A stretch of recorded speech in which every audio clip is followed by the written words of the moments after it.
Hola a todos. El tema que vamos a conversar en el día de la fecha es sobre prevención del cáncer de cuello uterino. ¿Por qué es importante esta patología, estimados? Esta patología es muy importante debido a que es una de las principales causas de muerte en la mujer por enfermedades oncológicas. Y también es tan importante porque se podría prevenir con el solo hecho de realizarse un estudio de cribado, como es la toma de Papa Nicolau. A pesar de que este cribado hace décadas que está en utilización en muchos lugares del mundo, incluido nuestro país, en nuestro país nos ha llevado a disminuir las tasas de mortalidad y detección de la enfermedad en forma importante, principalmente porque la gente no accede al mismo. Los objetivos de esta clase es que luego de terminar la presentación de la misma, podamos conocer la importancia epidemiológica del cáncer de cuello uterino, saber quién lo causa y cómo, reconocer los métodos de prevención primaria y secundaria y conocer la conducta médica frente a los hallazgos de, de los diferentes estudios de diagnóstico. Datos epidemiológicos: es la segunda causa de muerte en mujeres en el mundo, es la primera causa de muerte en Latinoamérica, por enfermedades oncológicas obviamente, se producen aproximadamente 500.000 nuevos casos por año. El cáncer de cuello uterino es una enfermedad pesquisable y prevenible, como le dije previamente, y está debido casi al 100% por el virus del papiloma humano y otros factores que al coexistir aumentan la posibilidad de padecer esta enfermedad, como es el tabaco, el inicio de relaciones sexuales en forma temprana y el elevado número de parejas, ya que aumenta la probabilidad de contagiarse de este virus.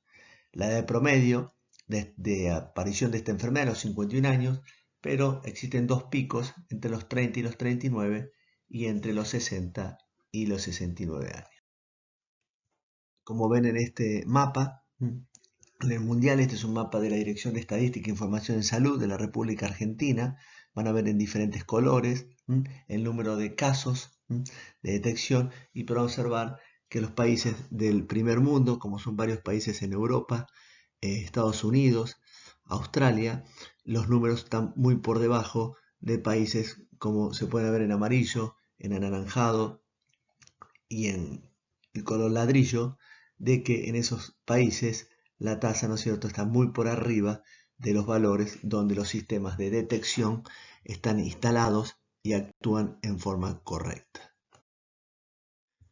En este gráfico se puede ver a la Argentina a mitad de la tabla con 7.8 casos cada 100.000 habitantes, y podemos observar en países como le mostré previamente, como Australia 1.7, donde el sistema de cribado alcanza más del 80% de la población, o en países como República Dominicana, que casi duplican el número de casos de nuestro país.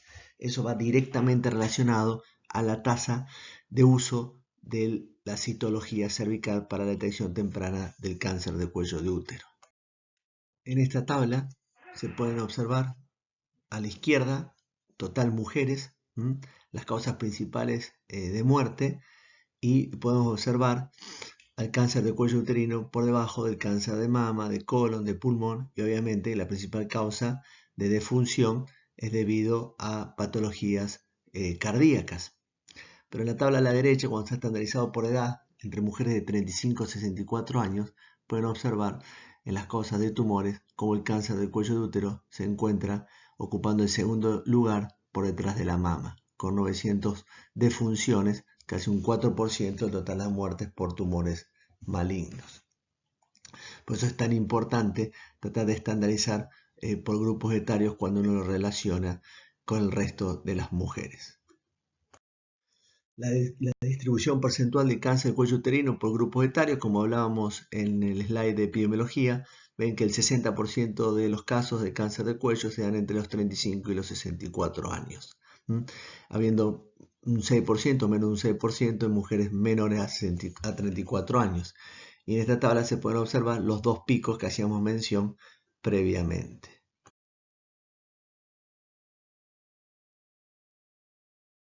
Bueno, el causante de esta enfermedad, 99-100%, es producido por el virus del papiloma humano. Es un virus de cadena doble de DNA, es un virus intracelular obligado que ingresa al epitelio del cuello uterino y alcanza las células basales, como vamos a ver a posterior, que es donde se produce la replicación celular, y afectando a ciertas proteínas que llevan a la inactivación de la P53, que es la que evita, ¿no es cierto?, la regeneración.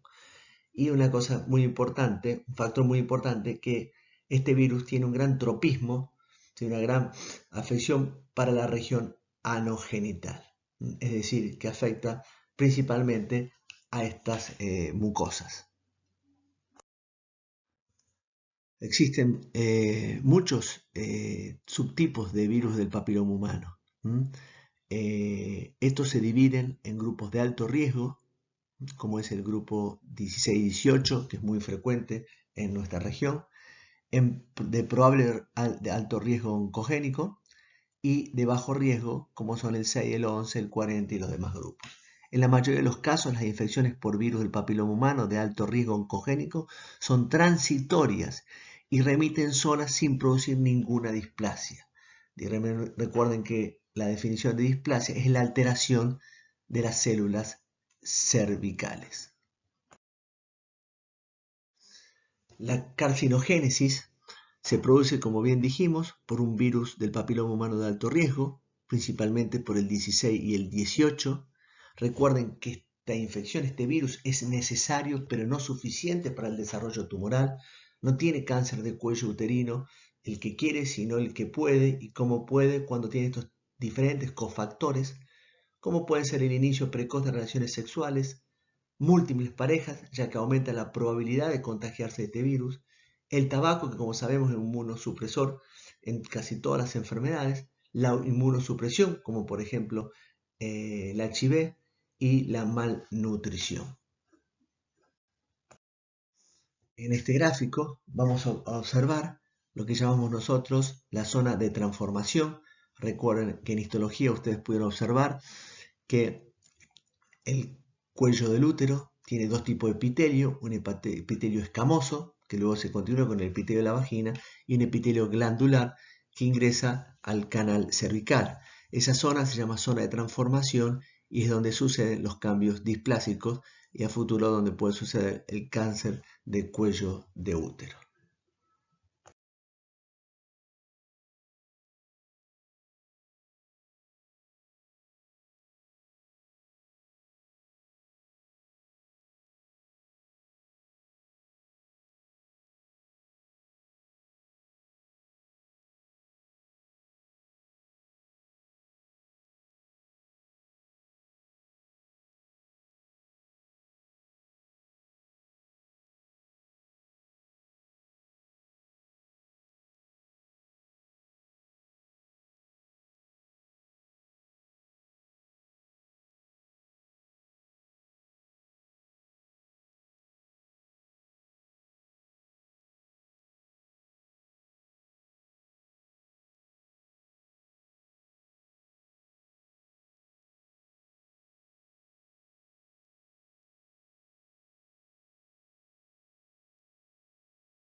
Lo que acabamos de decir previamente se observa en otro tipo de grados. El virus del papiloma humano lleva a los diferentes tipos de lesiones, empezando obviamente siempre desde la base, ascendiendo a lesiones de bajo grado, lesiones de alto grado y al cáncer del cuello uterino cuando invade toda la capa celular y traspasa la membrana basal, cuando es un cáncer del cuello invasor obviamente. Existen muchas clasificaciones para poder clasificar los diferentes tipos de lesiones de los cambios celulares en el Papa Nicolau. Actualmente la que más se utiliza es la clasificación de Bethesda, donde divide en los resultados en normales, cambios celulares benignos como cambios inflamatorios, ASCUS, que son cambios indiferenciados, lesiones interepiteliales de bajo grado, lesiones interepiteliales de alto grado y carcinoma. Entonces, para ir dejando términos en claro, ¿por qué es importante estas lesiones precursoras? Porque la relación de estos cambios morfológicos lleva a que cada tipo de lesión tenga un comportamiento independiente de las otras, lo que lleva a que uno tenga que hacer un abordaje o un tratamiento diferente dependiendo el tipo de lesión. La patogenia de esta enfermedad depende, ¿no es cierto?, de diferentes estadios clínicos que se encuentren. La infección subclínica, que es el condiloma viral plano, que se puede observar a través de la colposcopía, o la infección clínica, donde se ve una lesión a simple vista, como es el condiloma acuminado, que es una verruga que puede ver en el cuello del útero, en la vagina o en la vulva. Y la infección latente, que solamente puede ser detectada a través de técnicas de tipificación del DNA viral, o esas infecciones subclínicas que también son detectadas a través de la toma de Papa Nicolau. Estos tipos de lesiones tienen una evolución natural diferente, ya que las lesiones de bajo grado, como son las tipo 1 y tipo 2, tienen una alta tasa de regresión, un 30% de persistencia y solamente un pequeño porcentaje, entre un 1 y un 5%, progresa a un carcinoma invasor. Mientras que las lesiones de alto grado, o sea, las lesiones tipo 3, regresan un 32%, persisten un 56% aproximadamente y un 12% progresa a carcinomas invasores. Para resumir estos datos, las infecciones del virus del papiloma humano de alto riesgo están presentes en el 99% de los cánceres de cuello. Es un factor necesario pero no suficiente. Y recordemos que el cáncer de cuello es una complicación rara de una infección muy frecuente. Muchísima gente está infectada por este virus, pero solamente un pequeño porcentaje lo desarrolla. Y la vía de transmisión es la vía sexual. Entonces, ¿cómo evito esta enfermedad? A través de la prevención primaria, que es un conjunto de acciones que se aplican en el manejo del proceso salud-enfermedad antes que el individuo se enferme. Bueno, la prevención primaria es tratar de evitar, ¿no es cierto?, la infección del paciente. Una de las formas, ¿no es cierto?, que se está realizando actualmente a través de la vacunación. Por lo tanto, la vacunación, como vamos a ver más adelante, logra una carga inmunológica importante para cuando esa persona tenga contacto con el virus, la reacción inmunológica producida por los anticuerpos de la vacuna van a neutralizar y evitar que haya cambios celulares. Por eso la vacunación debe preceder a la infección, realizarla antes del primer contacto sexual. La prevención primaria se realiza con las vacunas contra el virus del papiloma humano. Hay diferentes tipos de vacunas, las que cubren los subtipos 16 y 18, que cubre el 70% de los cánceres, con una alta tasa de protección. Se realiza a los 11 y 12 años en el plan de vacunación, llevando a un nivel de protección que llega hasta un 99%. Y se encuentra dentro del Plan Nacional de Vacunación. La vacuna del HPV contiene proteínas principales de la capside, virus like partridge, no contiene material genético y no tiene capacidad infecciosa. Los estudios demostraron una alta eficacia en mujeres sin antecedentes, es decir, sin haber tenido relaciones sexuales.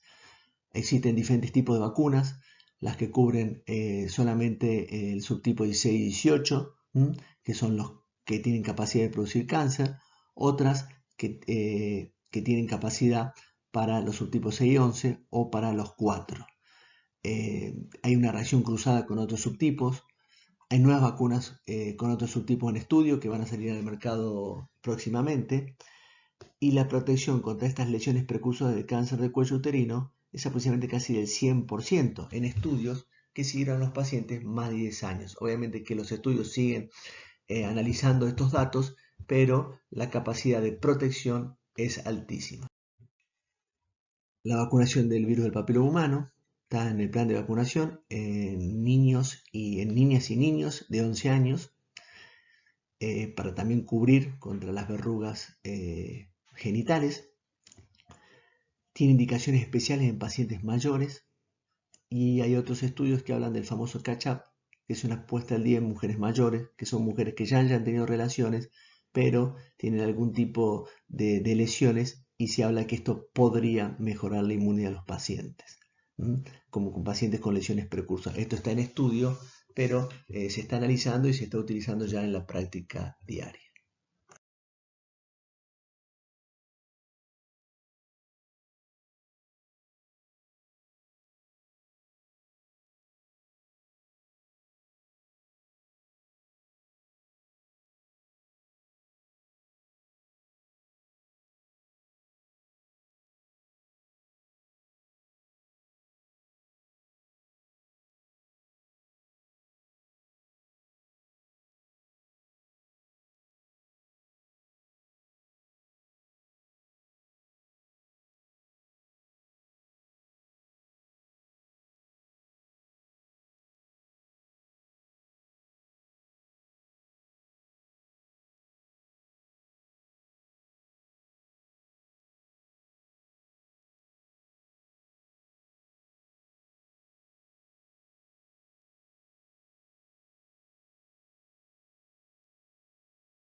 La modalidad de tamizaje se realiza a través de citología con la técnica de Papa Nicolau, exocervical y endocervical. También se realiza con búsqueda, con citología, es decir, la toma de células y la colposcopía, que vamos a explicar a posterior, y los tamizajes con test de virus del papiloma humano, más citología que se llama COTES, que se va a empezar a aplicar en nuestra provincia en este año, que bueno, con esta nueva situación que está pasando el país y el mundo por la pandemia, seguramente se comenzará a realizar el año que viene. Recordemos que una prueba de tamizaje como el Papa Nicolau debe ser altamente sensible, que significa detectar la mayor cantidad de enfermos, y que las pruebas confirmatorias, como es la biopsia de cuello, tienen que tener alta especificidad, es decir, evitar los falsos positivos y procedimientos innecesarios. Por lo tanto, conocer el valor predictivo de un estudio es fundamental para tomar decisiones y poder transmitir a los pacientes la información sobre su diagnóstico y el mejor tratamiento. Por eso, la prevención secundaria son todas esas acciones destinadas a detectar en una población asintomática una enfermedad grave en sus estadios iniciales y así poder disminuir su tasa de mortalidad mediante el tratamiento adecuado. Este gráfico que vimos previamente con la prevención primaria, donde había que trabajar antes, ¿no es cierto?, que se produzca la infección local, lo que vemos ahora que los programas de detección temprana o prevención secundaria trabajan cuando ya se produce una lesión no carcinomatosa, una lesión premaligna, que se puede dar en los primeros 10 años desde la infección inicial, con la finalidad de evitar el cáncer de cuello invasor. Por lo tanto, utilizamos la pesquisa del cáncer de cuello uterino a través del Papa Nicolau, que es un frote de células del cuello uterino, que esto se asocia a una disminución de la incidencia del cáncer del cuello uterino. En Estados Unidos, luego de la implementación del PAP, la incidencia de la enfermedad bajó más de un 75% y la mortalidad más de un 74%. ¿Por qué se dan estas circunstancias? Porque la enfermedad tiene una lenta progresión, porque hay lesiones precursoras, como las lesiones de bajo y alto grado, que nos permiten encontrarlas, tratarlas y así disminuir la progresión al cáncer invasor, y los tratamientos son eficaces y de muy baja morbilidad. Lo negativo, que existen falsos negativos, un 20%, por lo tanto es importante repetir el PAP todos los años, porque hay muchas mujeres que no se lo realizan, recordemos, eso sucede en nuestro país, solamente un 30%, 40% de la población blanca se lo realiza, y que en Estados Unidos el 50% de las mujeres que tuvieron cáncer de cuello invasor no estaban estudiados, no se habían hecho Papa Nicolau, hacía 5 años que no se habían hecho Papa Nicolau. ¿Qué es el Papa Nicolau? El Papa Nicolau fue inventado por un médico griego llamado Papa Nicolau el año 1928. ¿Mm? Es una prueba para detectar anomalías citológicas, tiene una alta especificidad de un 98%, con una tasa de falsos negativos, como dijimos, de un 20, que va entre un 15 y un 30%, y una baja sensibilidad de un 50 y un 98%. Por eso es tan importante repetirlo anualmente para, si un año uno no lo detecta, tener la probabilidad, la posibilidad de detectarlo al año siguiente. Bueno, se puede producir alteración en la sensibilidad, como dijimos. Es un número importante que se debe a no respetar la abstinencia sexual, a tener un sangrado o duchas vaginales reiteradas o una toma incorrecta, es decir, no tomar la muestra de células en la zona de transformación, en el orificio cervical externo, o procesarlo en forma incorrecta, si no está bien fijado, porque se secó, ¿no es cierto?, el preparado o no. Y obviamente la falta de estandarización en la lectura. Acuérdense que hay mucho error intraobservador, si lo hace un patólogo experimentado o por ahí un técnico o otra persona que no está muy entrenada, puede variar. Por eso siempre recalcamos que si no se detecta un año, si uno lo realiza en forma correcta, ya sea todos los años o cada 2 años, según, ¿no es cierto?, las metodologías, uno tarde o temprano lo va a detectar en el proceso de lesiones premalignas. Y también puede ocurrir falsos positivos por la atrofia excesiva en mujeres de más de 50 años, las vulvovaginitis, es decir, las inflamaciones, el DIU que puede crear una reacción inflamatoria vaginal y los cambios actínicos, ya sea por radioterapia, pueden producir falsos positivos. En este dibujo pueden ver el colposcopio, que es un aparato de aumento, que lo que hace, ¿no es cierto?, a nivel óptico es aumentar eh, la imagen del cuello uterino y utilizando ciertos elementos líquidos nos deja observar algunos tipos de lesiones subclínicas. El cepillo, eh, que nos sirve para tomar una muestra del canal cervical, la espátula de aire, que junta células, el espacio exocervical, el espéculo, que es el elemento que introduce en la vagina para convertir una cavidad virtual en una cavidad real, el vidrio, que es el portaobjeto donde uno va a hacer el extendido. Ahí se ve la imagen donde uno va a tomar la muestra y en la imagen en el ángulo superior derecho son muestras para tomar tipificaciones virales.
este slide se observa la reducción del cáncer invasivo relacionada con los intervalos del cribado.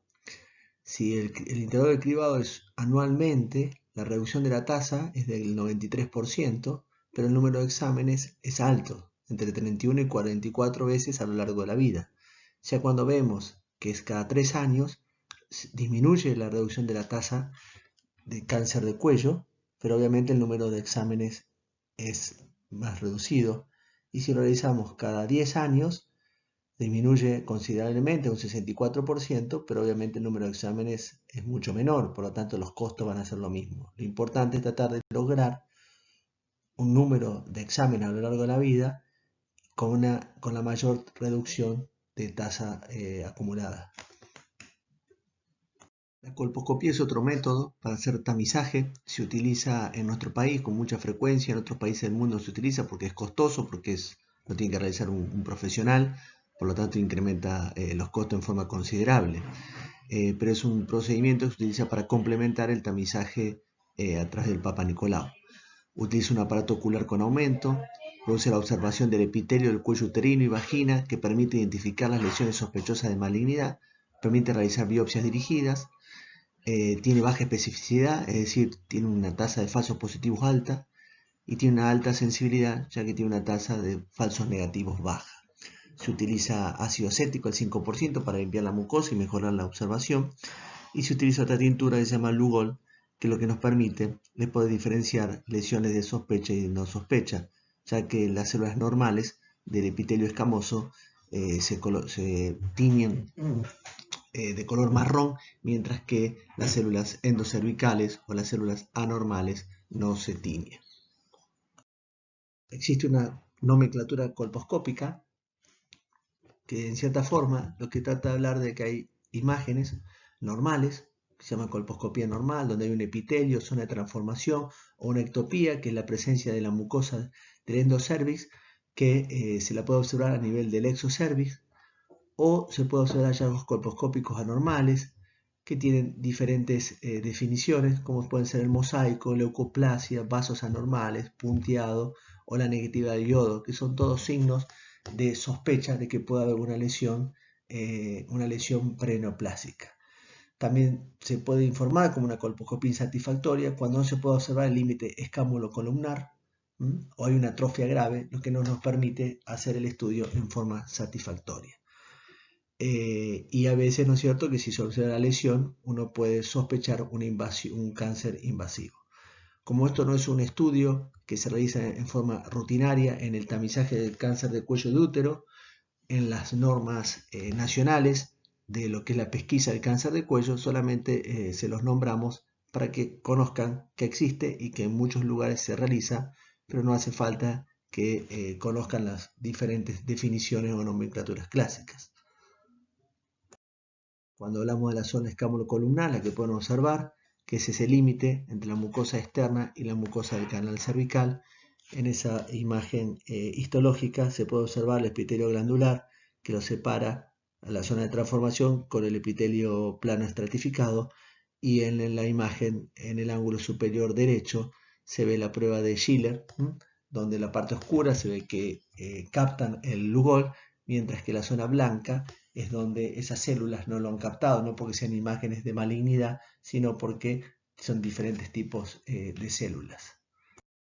En este flujograma, luego del resultado de un Papa Nicolau, si el resultado viene que hay una citología normal, a la izquierda cambios menores, ya sea ascus o lesiones de bajo grado, uno puede solicitar una colposcopía, ya que pueden ser imágenes subclínicas, y dependiendo del nivel de sospecha de esa colposcopía, uno puede realizar controles, es decir, citar al paciente cada 6 meses, 4 meses, para ver si esa imagen hizo algún cambio, o si eventualmente hay una lesión de bajo grado y en la colposcopía se ve una imagen de sospecha, se plantea realizar una biopsia. En los cambios mayores a la derecha, cuando uno realiza una colposcopía y observa una imagen de sospecha, uno plantea realizar una biopsia, o en caso de que no hay ninguna imagen en la colposcopía, lo que vamos a hacer, ¿no es cierto?, es estudiar el canal, ya que puede ser una colposcopía no satisfactoria, y al estudiar el canal a través de un legrado endocervical podemos obtener células o tejidos para hacer los diferentes diagnósticos. La tipificación viral es otra de las herramientas que tenemos para realizar tamizaje en grupos especiales, en grupos etarios especiales o en situaciones especiales. Es un método que por diferentes técnicas permite identificar la presencia de DNA viral, ya sea por PCR o por captura híbrida. La diferencia en que la PCR te los va a informar el grupo de alto o de bajo riesgo con el subtipo, te va a decir si es 16, 18, 40, 53, mientras que la captura híbrida lo que te va a decir si es de alto riesgo, donde van a estar todos los subtipos, o de bajo riesgo. Se puede utilizar como una prueba de tamizaje sola o con la citología, como habíamos especificado en el COTES, o en algunos tipos de lesiones que nos hace falta más información, como en las lesiones indeterminadas como el ASCUS o en lesiones de bajo grado, en grupos etarios de más de 30 años en situaciones especiales, o en algunos tipos de lesiones que haya riesgo de progresión, en esas lesiones de bajo grado, en pacientes añosas o dependiendo, bueno, el grupo específico, o también en riesgo de recurrencias en lesiones de alto grado en pacientes ya tratadas.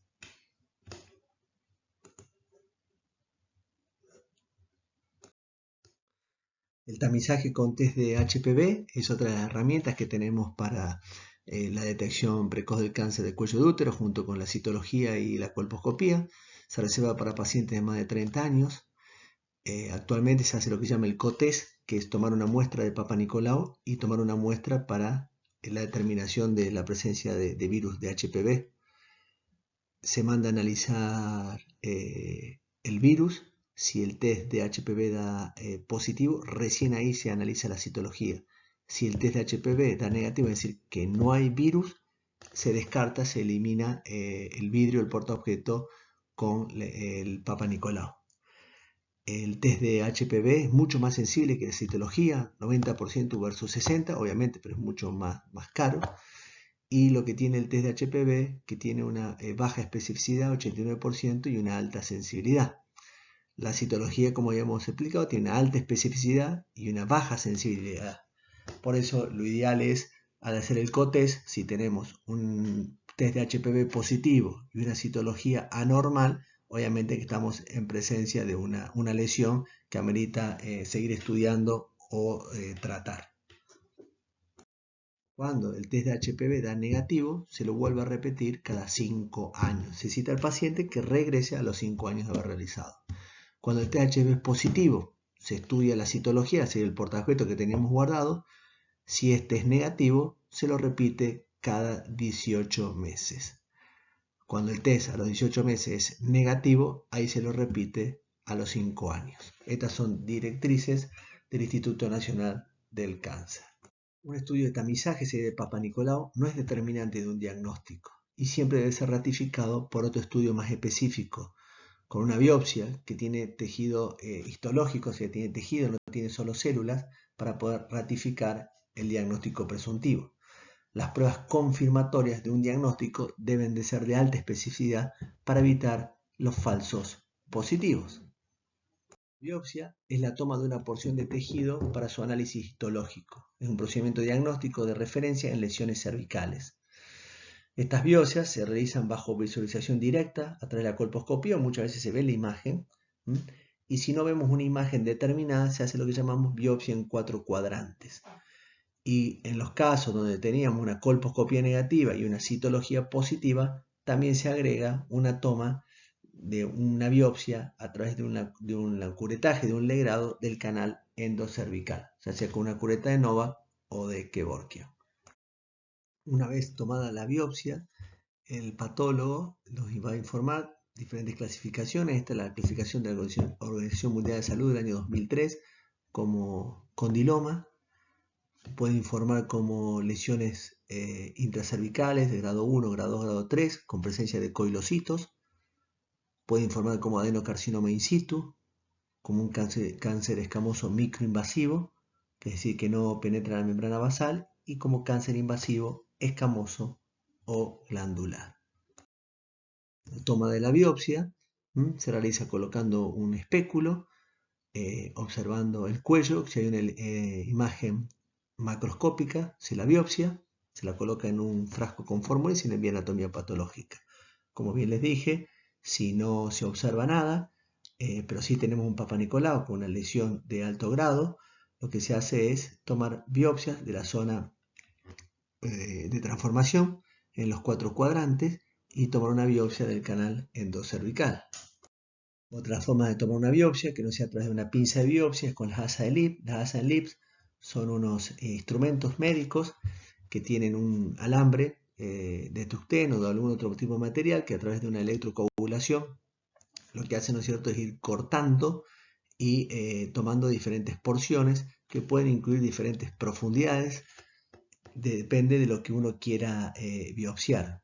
Puede incluir toda la zona de transformación, solamente una porción, el orificio cervical externo y parte del canal. La conización lo que hace es ahí sí tomar todo el canal cervical, sería desde el orificio cervical externo hasta el orificio cervical interno y toda la zona de transformación.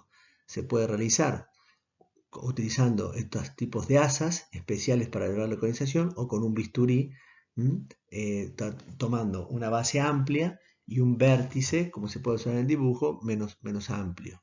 Esta forma de biopsiar se llama biopsias ampliadas, ya que toman toda la zona de sospecha y que podría tener diferentes lesiones.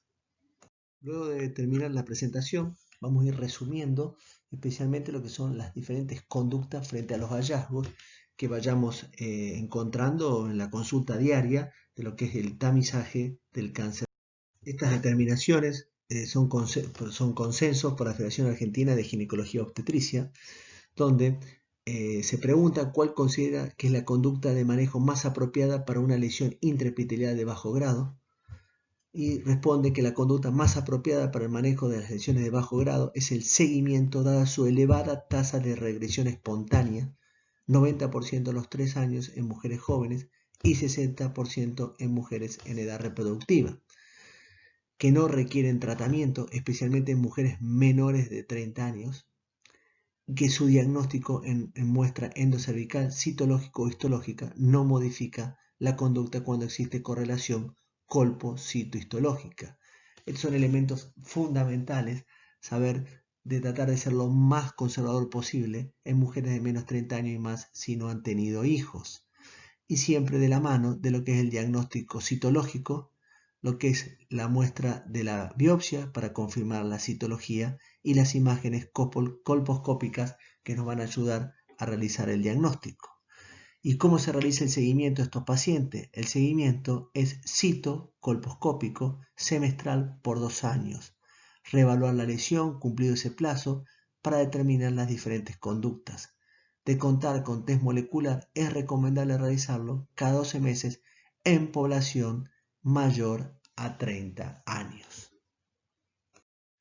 Volvemos a insistir que la tipificación viral no tiene ningún rol en la decisión de terapéutica versus seguimiento.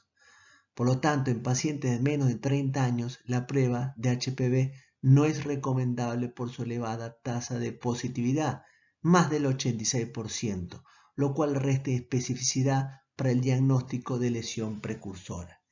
Entonces, ¿en qué caso decidiría el tratamiento de lesiones de bajo grado? En lesiones con discordancia colposcópica, citológica e histológica. Especial atención a situaciones de citología de alta sospecha.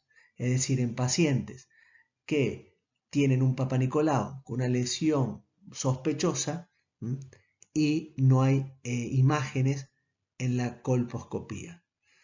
Agravamiento de la lesión en los controles citocolposcópicos en pacientes con diferentes estados de inmunosupresión. El tratamiento debe ser considerado en base al contexto individual de la paciente.